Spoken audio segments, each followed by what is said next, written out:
I call the honourable member Tracy Martin. Kia ora, Mr Speaker.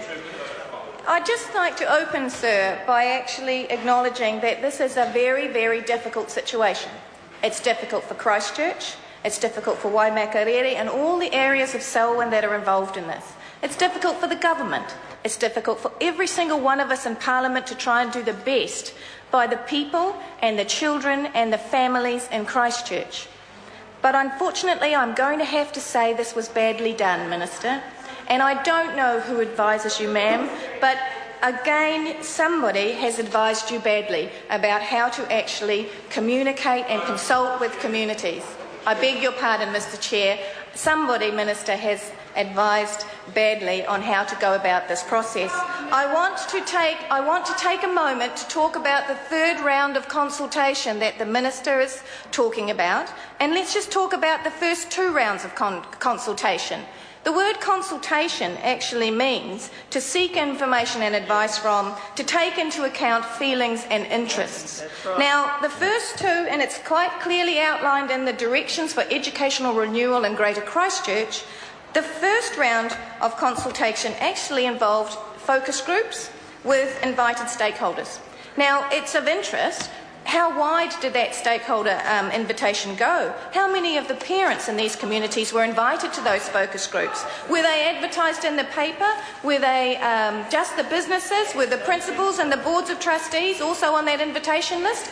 Well, it'd be nice to know, Minister, because it's not actually documented inside this rather large document, that obviously you have very good staff to produce you a report, but not necessarily very good staff to provide you with information about how to consult. And then there was an online survey. So an online survey, and we're just in the middle of a digital literacy inquiry actually, and an online survey suggests that everybody has access to the ability to go online to complete a survey.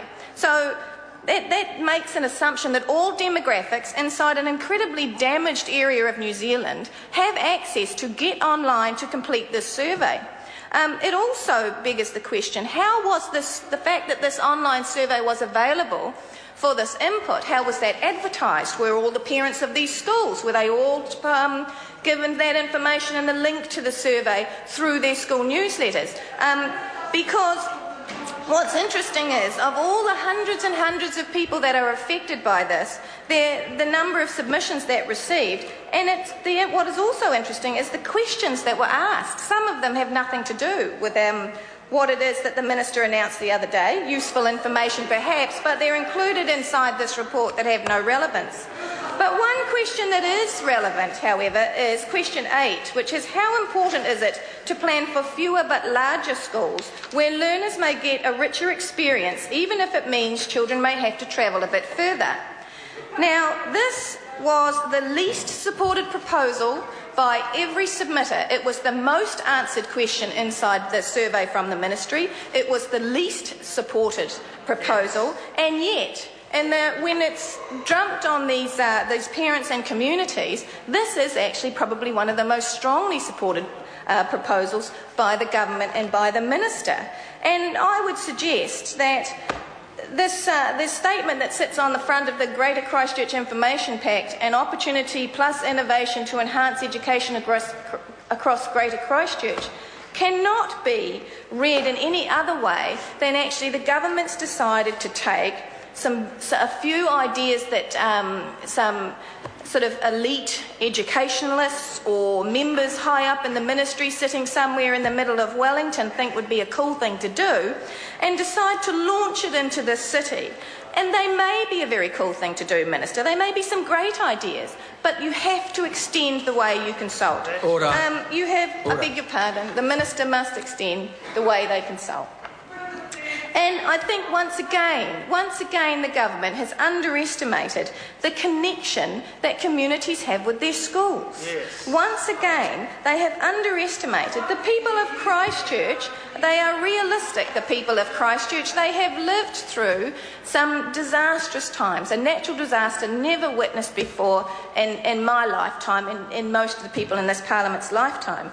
And what held many of them together was that sense of community. Right. And what happens, we have seen it again and again and again when a government, not necessarily this government, any government, has closed small schools, rural schools, have attacked class sizes, have actually gone into schools without widening up the consultation beforehand and taking those parents with them.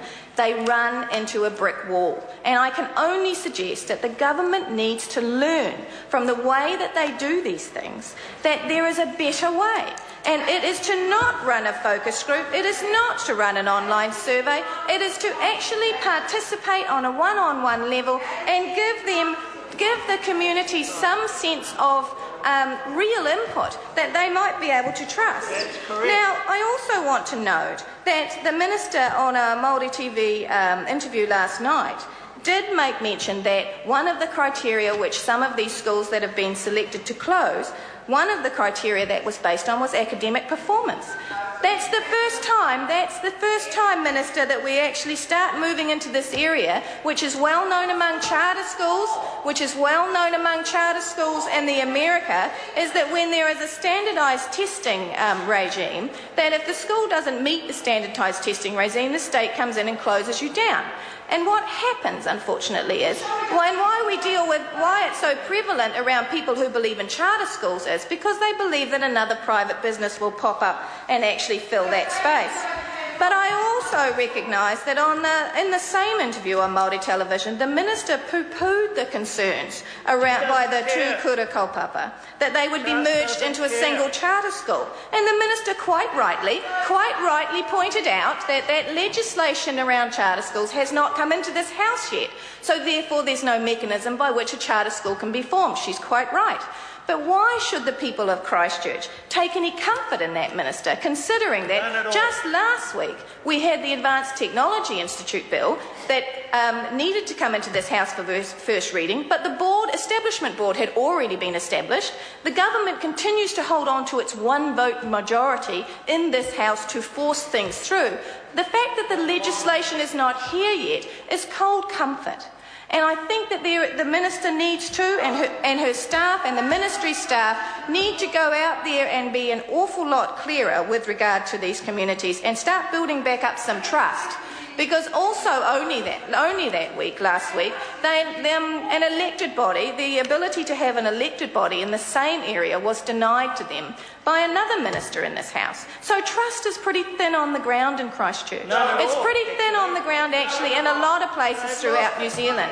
And I think that this could be improved. More than happy to sit down with the Minister and help her to understand how that works, if those are the things she would need. I've been very tolerant with the member, but can I just advise her that every time she uses the word you, she brings the chair into the debate, and she may not do that. Call the Honourable Member Tracy Martin. My apologies, Mr. Chair. I will try harder. There is one other little thing, and that is the $1 billion that is mentioned at the beginning of the opportunities plus innovation. So and that's great, that's wonderful. The government is investing up to $1 billion over 10 years to develop Greater Christchurch. Just a question, is this the same $1 billion that the rest of New Zealand has been told will be spent on them and their schools and their hospitals, or is this another $1 billion being taken out of the Future Fund? And so, again, not clear, Minister. So there's an awful lot of information that has not been clear. And if it's not clear to members of the House, how can it be clear to the parents and the children and the principals and the boards of trustees that actually this is going to affect? I think, in closing, the only other comment I would like to make is that it's all very well and good to send out a letter on the 5th of September, an email on the 6th of September, to follow up with a phone call on the 13th of September to the chairman of the boards of trustees. These people, predominantly, are also in employment. They have jobs, real lives that they go on with, while giving their evenings and what time they can to fulfil this governance role to their communities. To say to them, by the way, there's a meeting in 8 days' time at 10 a.m. in the morning that you need to take time off work for, become here because we... Sorry. That it is required to take time off work for to attend...